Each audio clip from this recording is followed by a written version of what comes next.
Good morning, everyone. We continue here in the words of the Horowitz, TZIPISA Yeshua, yearning for redemption, and we're speaking about this idea that it's not just enough to read the Korbanos, the words about the sacrifices and the psukim and the verses, or as many have the custom before Shachris and Mincha, every day they recite the order of Korbanos, but a person actually has to learn up the sugyas, what Korbanos are really all about, and understand the halachas, so they'll be holding, when Mashiach will come, how to offer the Korbanos, the sacrifice, in the right way.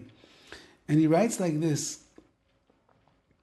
V'isa b'midrash parshas Sav ubepsikta d'Rav Kahana Piska Tezvav. It's brought in the midrash the following: Rabbi Acha b'shem Rabbi Chanina bar Papa. Rabbi Acha said in the name of Rabbi Chanina bar Papa, Klal Yisrael should not make the mistake and say, in the past, when there was a Beis HaMikdash, we used to bring Korbanos. And we would occupy ourselves with them, meaning we learned the halachas, we learned the law, so we know how to bring them. But now, there's no Beis HaMikdash, and we don't bring Korbanos. Why should we bother ourselves with learning up the halachas, the laws of them? Because anyway, it doesn't pertain to us because we can't bring them. So don't say that. Amallah Kodesh Baruch Hu, Hashem says to Klal Yisrael, Hoyel ve'atem is asking bahen, since that you're occupying yourself with them, meaning with the study of the Korbanos, Ki'ilo atem makriven oisam. In my eyes, says Hashem, I consider it as if you're actually offering Korbanos, you're bringing them up on the Mizbeach, on the altar, and you are fulfilling the commandment of bringing sacrifices. V'isa b'midrash Yolamdeini, and it's brought in the midrash Tanchuma.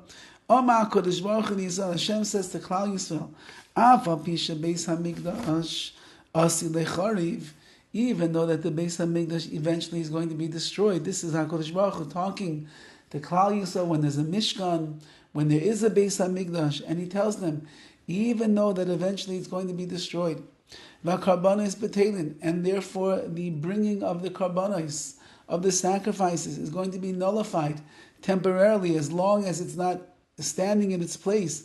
There is no way that you can bring a korban. Lo tishkechu atzmechem l'seder karbanos. Do not forget to arrange, which means do not forget to learn the order of Korbanos, of the sacrifices. Elihizaru likros ben, rather be careful to read them.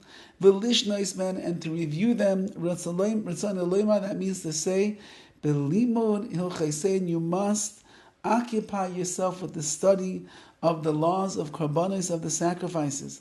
V'im ta'asku ben, and if you do, occupy yourself and study the laws of Korbanos, Animala aleichem, I will consider it for you, ki'ilu b'korbanos atem oiskim, as if you are actually preoccupied in the bringing of the korbanos themselves.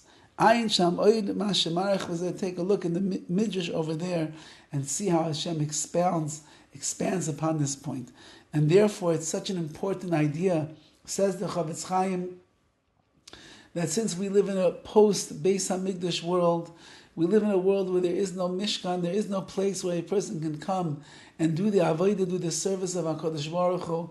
Kahanim don't stand in their places, Leviim are not standing in their places. A Jew cannot come on Sukkot, on Pesach, on Shavuos, all together as one in the Beis HaMikdash and bring Korbanos. A person did a chet, they did a sin, they cannot bring the Korban Chatas, the sin offering and the light. What should you do then? How could you fulfill the mitzvah of Korbanos in a world where you cannot bring physically Korbanos? Learn about them.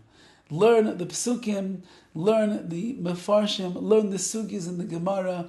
Join a shir today in Daf Yomi, which is learning all of Seder Kachim, which is everything we need to know about what's going to take place in the Beis HaMikdash when it is built. B'mheira b'yameinu. Amen.